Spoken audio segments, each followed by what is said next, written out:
చంద్రముఖి అని పేరు ఎందుకు అనుకున్నారు అసలు మీరు? మా ఫ్రెండ్ శ్రీకాంత్ అని నా క్లాస్మేట్, వాళ్ళ అమ్మ నేను ఒకరోజు అమ్మవారి గెటప్ వేసుకొని వినాయక చవితిలో డాన్స్ చేస్తే నాకు ఆ పేరు పెట్టారు. సార్థకం అయిపోయింది. Actually I want to name myself as Katyayani. Chandramukhi అయిపోయింది.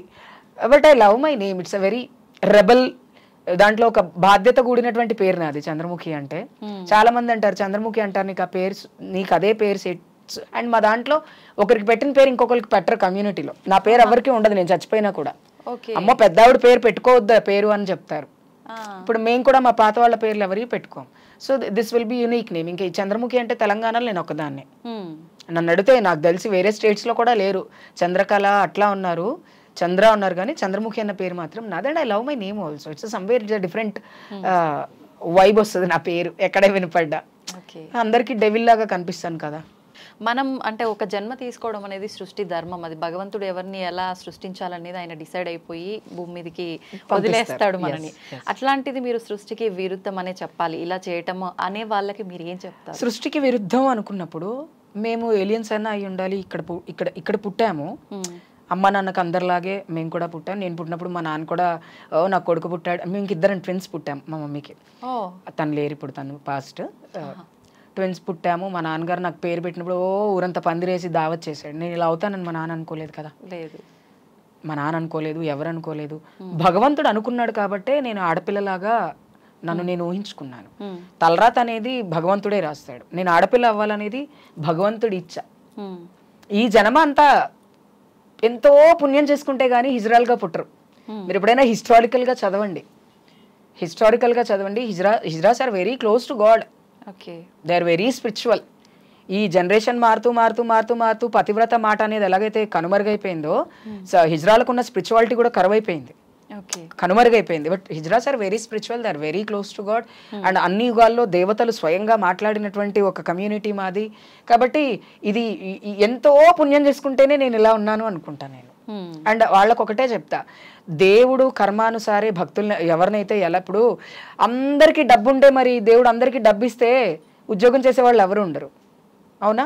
అలాగే తక్కువ కులం వాళ్ళు ఎక్కువ కులం అనేది మనం పెట్టుకున్నామేమో తప్ప మనుషుల్ని మాత్రం నీకు అవే కళ్ళు, నీకు అదే ముక్కు, నువ్వు కోసుకున్న అదే రక్తం, నేను కోసుకున్న అదే రక్తం. అలాంటప్పుడు దేవుడు మమ్మల్ని వేరుబంధం చేయలేదు. దేవుడు నాకు ఆయుష్ మగపిల్లోళ్ళలాగా పోసాడు, జీవితాన్ని ఆడపిల్లలాగా బ్రతకమని రాశాడు. అంతే. ఆయన ఆయుష్ మగపిల్లోళ్ళలా పోసినప్పుడు ఆయన ఏమైనా బిజీగా ఉన్నాడేమో, లేకపోతే ఈ కలియుగంలో ఈ భరతఖండంలో కనీసం కాస్త అయినా హిందూయిజం బతుకుండాలని మా అలాంటి వాళ్ళని పుట్టించాడేమో అని నేను అనుకుంటా. Because hijra community is none other than the representative of gods all the time. మహావేదాల్లో రాసి ఉంటుంది మా పుట్టుక గురించి. వేదాల్లో రాసింది.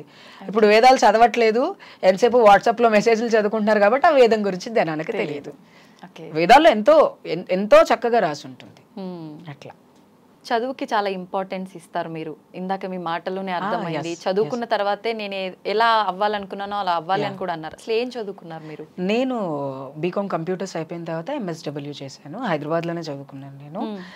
ఎంఎస్డబ్ల్యూ ఓపెన్ యూనివర్సిటీలో చదువుకోవాల్సి వచ్చింది. ఎందుకు అంటే అప్పటికి నేను జాబ్ చేస్తున్నాను, ట్రాన్స్ మహిళగా ఉండి నేను జాబ్ చేస్తున్నాను. అప్పుడు ఆధార్ కార్డులో ఇంకా మేము మెయిల్స్గానే ఉన్నాం. ఫీమేల్ ట్రాన్స్ విమెన్ అనేటువంటిది రాలేదు మాకు. కాబట్టి నేను కాలేజ్లో చదువుకున్నప్పుడు రాజేష్ పేరు మీద చదువుకోవాల్సి వచ్చింది. రాజేష్ పేరు మీద చదువుకున్నాను. బట్ వెళ్ళడం మాత్రం ఎగ్జామ్స్కి దానికి మాస్క్ వేసుకొని, మాస్క్ వీళ్ళు ఇప్పుడు వేసుకుంటున్నారు కరోనా వచ్చాక. మేము చీర కట్టుకున్నప్పటి నుంచి మా జీవితానికి మాస్క్ వదిలిపెట్టలేదు మమ్మల్ని. అప్పుడు చున్నీ కట్టుకునే వాళ్ళం, తర్వాత కర్చీపులు కట్టుకోవడం స్టార్ట్ చేసాం, తర్వాత చీర కొంగు కట్టుకోవడం స్టార్ట్ చేసాం, ఇప్పుడు మాస్కులు పెట్టుకోవడం స్టార్ట్ చేసాం. అట్లా అన్నమాట.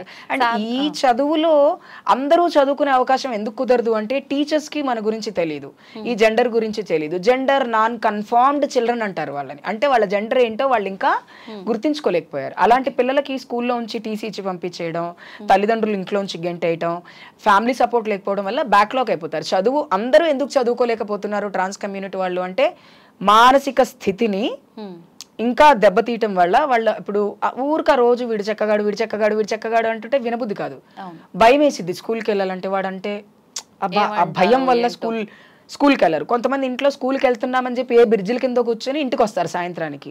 ఒకరోజు ఇంట్లో తెలుస్తుంది స్కూల్కి వెళ్ళలేదు అని. స్కూల్కి ఎందుకు వెళ్ళలేదు అంటే నన్ను వాడెక్కిరిచ్చాడు వీడెక్కిరిచ్చాడు అని చెప్పలేము. అక్కడ వీళ్ళేమనుకుంటారు అంటే వీళ్ళకి చదువుకోవడం ఇష్టం లేదు అనుకుంటారు కదా, చదువు కాదు, అక్కడ జరిగే హింస, వర్బల్ అబ్యూస్ ఏదైతే ఉంటుందో, మాటల తాకిడి ఏదైతే ఉంటుందో దానివల్ల వీళ్ళు చదువుకోవడానికి వెళ్ళారు, జెండర్ నాన్ కన్ఫర్మ్డ్ పిల్లలు. అండ్ ఎలాగో జెండర్ నాన్ కన్ఫర్మ్డ్ పిల్లలు స్కూల్కి వెళ్ళడం మానేస్తే ఇంట్లో ఏమంటారు, నువ్వు తేడాగాడివి, నువ్వు ఇది నీ పరువు తీస్తున్నావు అది ఇస్తున్నావు, ఇంట్లో బతకొద్దని బ్యాగ్ తీసి బయట వేస్తారు. ఇంకెక్కడికి వెళ్ళి చదువుకుంటాడు? అవును. అందుకే చదువు అనేది చాలా ఇంపార్టెంట్. ఎప్పుడైతే ఫ్యామిలీ సపోర్ట్ చేస్తుందో పర్వాలేదు, నా కొడుకు ట్రాన్స్ మెన్నే కానీ, ట్రాన్స్ విమెనే కానీ, లెస్బియనే కానీ, బయోసెక్షువలే కానీ, గే కానీ, ముందు వాడిని చదివించాలి పేరెంట్స్. అండ్ నాకు కూడా వాళ్ళకు కూడా చదువుకోవాలి అన్న తపన ఉండాలి. నేను ఒక మాట చెప్పాను, నన్ను స్కూల్లో కాలేజ్లో చెక్క అని అనలేదా అన్నారు, హిజడా అని అనలేదా అన్నారు, పాయింట్ ఫే అనలేదా అన్నారు.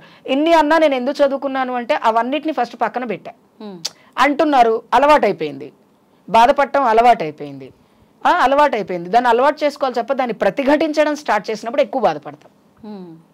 ఎప్పుడైతే నువ్వు నన్ను చెక్క అని ఎందుకు అంటున్నావు అంటే వాడు మనని స్కాన్ చేస్తాడు. నువ్వు ఇలా నడుస్తున్నావు, నీ జుట్టు ఇలా ఉంది, నీ కాళ్ళు నువ్వు ఇలా నడుస్తున్నావు, అలా చేస్తున్నావు, నీ బిహేవియర్ ఇలా ఉంది కాబట్టి నేను చెక్క అంటున్నా. నా బిహేవియర్ అలా ఉందని నువ్వు చెప్తేనే నాకు తెలుసా? నాకు తెలీదా? ఆల్రెడీ తెలుసు. కాబట్టి accept every pain in your life, then you will go for the education. If you won't accept you will be as a beggar, as a sex work. అంతే. ఎప్పుడైతే మన పెయిన్ ని మనం యాక్సెప్ట్ చేస్తామో ఒకరోజు రిలాక్స్ అవుతాం ఆ పెయిన్ నుంచి. ఇప్పుడు నేను ఈరోజు బీయింగ్ ఏ పొలిటికల్ అనాలిస్ట్గా ఉన్నాను, యాంకర్గా ఉన్నాను, సింగర్గా ఉన్నాను, ఆర్టిస్ట్గా ఉన్నాను, స్పోక్స్ పర్సన్గా ఉన్నాను, బ్లాగ్స్ చేస్తున్నాను, ఇన్ని చేస్తున్నాను అంటే నాకు ఫస్ట్ ఆఫ్ ఆల్ బేసే నా ఎడ్యుకేషన్. I can study. నువ్వు ఏది చెప్పినా నేను అర్థం చేసుకోగలను. చదువు అనేది ఎడ్జ్ ఆఫ్ ద యూనివర్స్ అనాలి. చదువు ఉంటే ఎక్కడికైనా వెళ్ళొచ్చు, ఏదైనా చేయొచ్చు. కాబట్టి అందుకనే తల్లిదండ్రులు మీ పిల్లల్ని మీరు చదివించుకుంటేనే, నా కూతురు ఒక హిజ్రా అని గౌరవంగా చెప్పుకుంటుంది తల్లి ఎప్పుడు అంటే మనం నిలబడ్డప్పుడు, మన కాళ్ళ మీద నిలబడాలంటే ఒక ఉద్యోగం చేయాలి, ఉద్యోగం చేయాలంటే చదువు కావాలి. కాబట్టి చదువు అనేది చాలా ఇంపార్టెంట్. మా మమ్మీ నాకు ఒక కూతురు, నాకు ఒక ట్రాన్స్ డాటర్ అని చెప్తారు మా మమ్మీ ఓపెన్గా. ఏదైనా మమ్మీ చాలా ఇంటర్వ్యూస్లో నా పక్కన కూర్చున్నప్పుడు నా కూతురు నాకు చాలా స్పెషల్. ఎందుకు అంటే మా ఇంట్లో పుట్టడం మాకు హ్యాపీయే, మాకేం నష్టం లేదు. అర్ధనారీశ్వర స్వరూపం అనుకుంటాను నేను నా కూతుర్ని అని మా మమ్మీ అంటారు. లిటరలీ శివపార్వతులతో పాటు పోల్చేవాళ్ళు ఒకప్పుడు హిజ్రాలని. మీరు అర్ధనారీశ్వర స్వరూపం అమ్మ అంటారు. అర్ధనారీశ్వరుడు అనేది సృష్టికి ఆది అంతం వాళ్ళిద్దరే. కాబట్టి అంత మంచి అది ఉన్న మాకు ఎడ్యుకేషన్ ఎందుకు లేదు అంటే ఇట్లాంటి వాటి వాళ్ళే. కాబట్టి అలాంటివన్నిటిని పట్టించుకోకుండా తల్లిదండ్రులు కూడా, చుట్టుపక్కల లోకులు కాకులు అంటారు చూసారా, అలాంటివన్నీ పట్టించుకోకుండా ఆ చిల్డ్రన్కి ఎడ్యుకేషన్ ప్రొవైడ్ చేయాలి. అండ్ గవర్నమెంట్ కూడా ఇట్లాంటి వాటిని సపోర్ట్ చేయాలి. మాకేమీ ఫ్రీగా స్కూల్కి పంపించండి అని మేమేమి అడగం. మా తల్లిదండ్రులు ఫీజు కట్టడానికి కట్టేవాళ్ళు ఉన్నారు, కడతారు. లేదంటే గవర్నమెంట్ స్కూల్ అయినా యాక్సెప్టెన్సీ ఉండాలి. టీచర్స్ కానీ, ప్రిన్సిపల్స్ కానీ, తోటి విద్యార్థులు యాక్సెప్టెన్సీ ఉంటే వాడు ఎలా ఉంటే మనకెందుకు, వాడు చీర కట్టుకొని వస్తే నాకెందుకు, చుడిదార్ వేసుకొని వస్తే నాకెందుకు, వాడు మెరిట్ స్టూడెంటా కాదా, judge my knowledge, not my dress or not my gender, then everything will be okay. Education అనేది చాలా అవసరం. అది ఓన్లీ ట్రాన్స్కే కాదు, కంప్లీట్గా అందరికీ ఎడ్యుకేషన్ అనేది కావాలి. ఎట్లాగైతే స్త్రీలు పురుషులు చదువుకొని లైఫ్ని మంచిగా లీడ్ చేస్తున్నారు, అలాగే ట్రాన్స్ కావచ్చు, ఎల్జీబీటీ కావచ్చు, ఎడ్యుకేషన్ ఉంటే బాగుంటుంది. ఓకే. జనరల్గా చదువుకున్న వాళ్ళు ఏదైనా గట్టిగా పైకి మాట్లాడాలి అని అంటే కొంచెం ఆలోచిస్తారు, కానీ మీరు ఓపెన్గా చాలా బోల్డ్గా మాట్లాడుతుంటారు కదా, ఎలా? It is an experience in my life. I faced everything కదా, నేను అన్నీ ఫేస్ చేశాను. నేను చెయ్యని పని అంటూ లేదు. నేను అంట్లు తోమాను, బుక్ షాప్లో పనిచేశాను, అంటే పార్ట్ టైం జాబ్స్ ఇవన్నీ. నాకు అప్పట్లో నీళ్ళు మోసేదాన్ని నేను ఒకళ్ళింట్లో చిన్నప్పుడు, తెలుసా? నీళ్ళు మోస్తే నెలకు 200-300 ఇచ్చేవాళ్ళు వాళ్ళు. 3 ఫ్లోర్లు బిల్డింగ్ ఎక్కి దిగేదాన్ని, నీళ్ళు మోసేదాన్ని. ఎందుకు?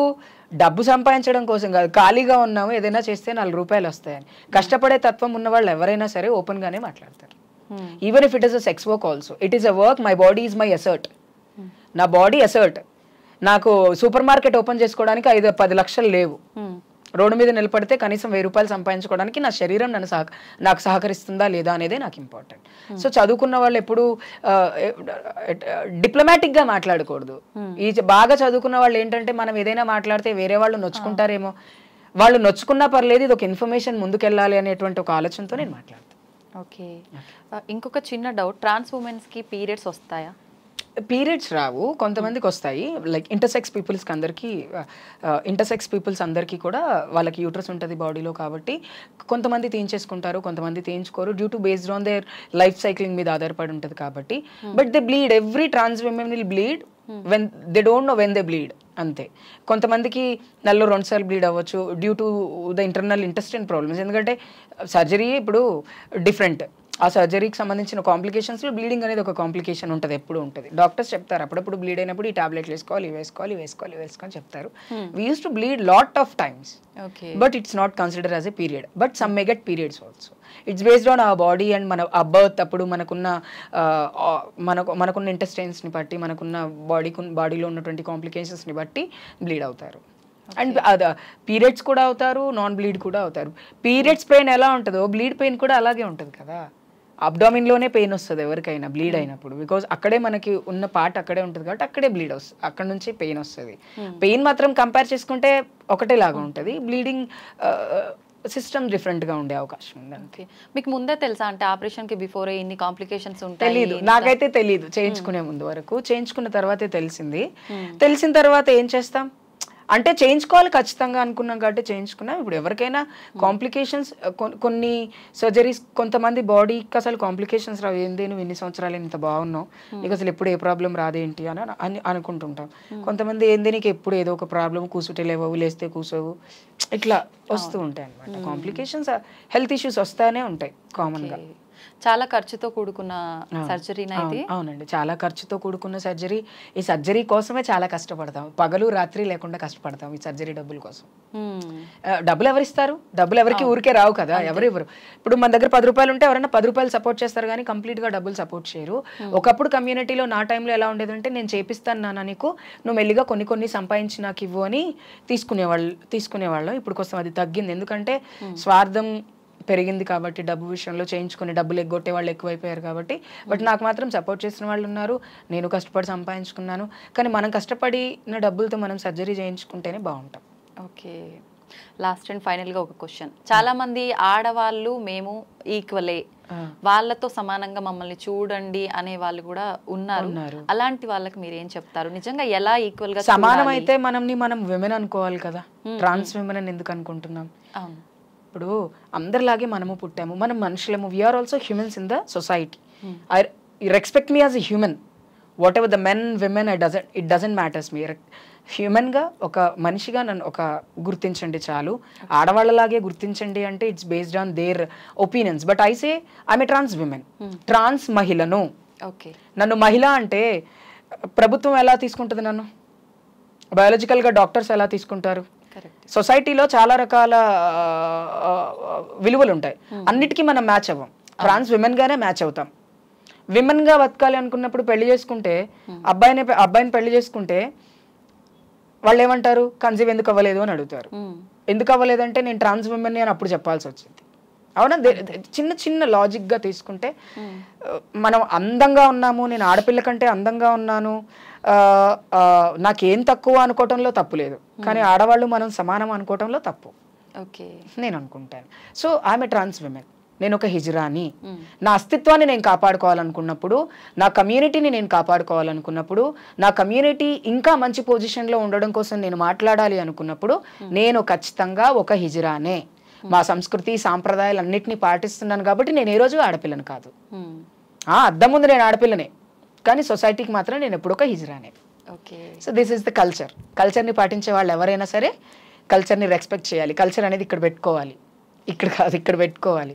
ఆ కల్చరే లేకపోతే ఉనికే లేదు, మా అస్తిత్వం అనేదే లేకుండా పోతుంది. కాబట్టి ఆడపిల్లల కంటే మనం హిజ్రాగా ఒక గుర్తించుకోవటం వల్ల మన అస్తిత్వాన్ని మనం కాపాడుకుంటాం. ఎవరో కాపాడగాల్సిన అవసరం లేదు. మన అస్తిత్వాన్ని మనం కాపాడుకోవాలంటే మనం హిజ్రాలమే, మనం ఆడవాళ్ళం కాదు. నిజంగా చాలా చక్కగా చెప్పారు. చాలా సంతోషం. నిజంగా చాలా మాకున్న డౌట్స్ అన్ని, నాకే కాదు చాలా మందికి ఉన్నాయి. ట్రాన్స్ ఉమెన్స్ అనగానే డౌట్స్, అవన్నీ కూడా మీ మాటల ద్వారా అసలు ఇంకెటువంటి డౌట్ లేదు, అన్ని క్లియర్ అయిపోయాయని అనుకుంటున్నాను. Thank you very much. Thank you so much.